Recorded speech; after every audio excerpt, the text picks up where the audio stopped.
जय हिंद। चलिए समझते हैं आज लिंग के बारे में। लिंग क्या है तो समझने का प्रयास करते हैं। चलिए समझते हैं। लिंग को अंग्रेजी में जेंडर कहते हैं। लिंग को अंग्रेजी में जेंडर कहते हैं। अर्थात लिंग का शाब्दिक अर्थ देखा जाए तो चिन्ह होता है। लिंग का शाब्दिक अर्थ देखा जाए तो चिन्ह होता है।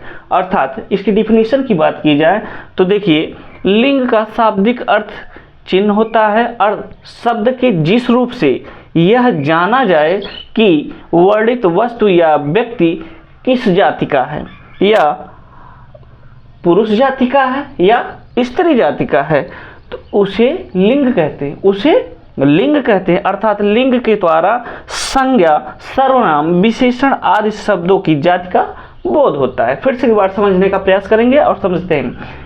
लिंग का शाब्दिक अर्थ होता है चिन्ह। लिंग का शाब्दिक अर्थ होता है चिन्ह। चिन्ह यानी शब्द के जिस रूप से यह जाना जाए कि वर्णित वस्तु या व्यक्ति पुरुष जाति का है या स्त्री जाति का है, उसे लिंग कहते हैं। उसे लिंग कहते हैं।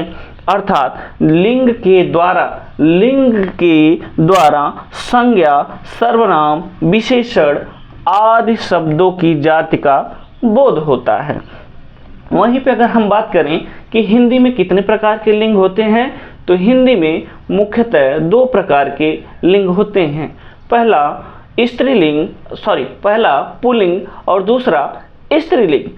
चलिए आज पुल्लिंग के बारे में हम लोग समझने का प्रयास करते हैं। तो पुल्लिंग शब्द क्या है, तो इसके मूलतः 3 कॉन्सेप्ट दिए गए हैं। अगर मैं 3 की बात करता हूं तो पहले ध्यान से देखने का प्रयास करते हैं। पुल्लिंग में प्राय आकारांत शब्द प्राय पुल्लिंग होते हैं, जैसे सूर्य, क्रोध, समुद्र, दही, कपड़ा इत्यादि। फिर से समझने का प्रयास करते हैं। पुल्लिंग में प्रायः आकारांत शब्द प्रायः पुल्लिंग होते हैं, जैसे सूर्य, क्रोध, समुद्र, दही, कपड़ा इत्यादि।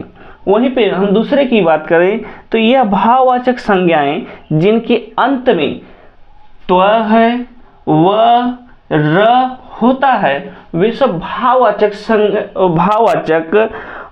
पुल्लिंग शब्द कहलाते हैं, जैसे गुरुत्व, गौरव, शौर्य आदि शब्द आते हैं। वहीं पे तीसरे की बात की जाए तो जिन शब्दों के अंत में पा, पन, आव, आवा, खाना जुड़े होते हैं, वे भी प्रायः पुल्लिंग शब्द होते हैं। एग्जाम्पल के रूप में जैसे बुढ़ापा, मोटापा, बचपन, घुमाव, भुलाना आदि शब्द आते हैं। वहीं पे अगर हम स्त्रीलिंग शब्दों की बात करें तो यह समझने का प्रयास करते हैं कि स्त्रीलिंग। चलिए समझने का प्रयास करते हैं स्त्रीलिंग शब्द की पहचान। स्त्रीलिंग शब्दों के अगर मैं बात करूं तो इसकी पहचान कैसे की जाती है, तो आकारांत शब्द प्रायः स्त्रीलिंग होते हैं। उसमें अकारांत और आकारांत था, लेकिन अगर इसमें बात किया जाए, स्त्रीलिंग में बात किया जाए तो आकारांत ही है। आकारांत शब्द स्त्रीलिंग में होते हैं, जैसे लता, रमा, ममता आदि शब्द आते हैं।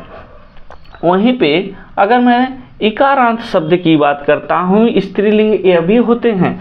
इकारांत शब्द प्रायः स्त्रीलिंग होते हैं, जैसे रीति, तिथि और हानि। वहीं पे अगर मैं बात करूं तो इसके कुछ अपवाद भी हैं, जैसे कवि, कपि, कोपि आदि शब्द आते हैं। वहीं पे अगर मैं बात करता हूं इकारांत शब्द प्रायः स्त्रीलिंग होते हैं, जैसे नदी, रोटी, टोपी आदि शब्द आते हैं। वहीं इसके भी कुछ अपवाद हैं, जैसे हाथी, दही, पानी आदि शब्द अपवाद की श्रेणी में रखे गए हैं। वहीं पे अगर मैं बात करूं कि पुल्लिंग से स्त्रीलिंग शब्द का निर्माण कैसे होता है। तो चलिए समझने का प्रयास करते हैं और देखते हैं। पुल्लिंग शब्द से स्त्रीलिंग शब्द, जैसे कवि का कवि पुल्लिंग शब्द है, कवि पुल्लिंग शब्द है। अगर इसकी स्त्रीलिंग की बात की जाए तो स्त्रीलिंग शब्द कवियत्री कहलाता है। क्या कहलाता है? कवियत्री कहलाता है। वहीं पे अगर मैं विद्वान की बात करूं तो विद्वान पुल्लिंग है, वहीं विदुषी शब्द स्त्रीलिंग है। वहीं नेता की बात करूं तो नेता पुल्लिंग शब्द है, वहीं नेत्री स्त्रीलिंग शब्द है। वहीं पे अगर मैं बात करता हूं महान की, महान पुल्लिंग है, लेकिन इसका स्त्रीलिंग अगर किया जाएगा तो वह होता है महती, वह होता है महती। अगर आपसे कह दिया जाए या आपके द्वारा समझा जाए कि आपकी महान कृपा होगी, यह वाक्य है और यह कैसा वाक्य है? सही वाक्य है, शुद्ध वाक्य है या अशुद्ध वाक्य है? तो आपकी महान कृपा न होकर इस पे शुद्ध शब्द होगा आपकी महती कृपा, आपकी महती कृपा होगी। तो चलिए आज की वीडियो यहीं पे समाप्त करते हैं, मिलते हैं नेक्स्ट वीडियो में। तब तक के लिए धन्यवाद।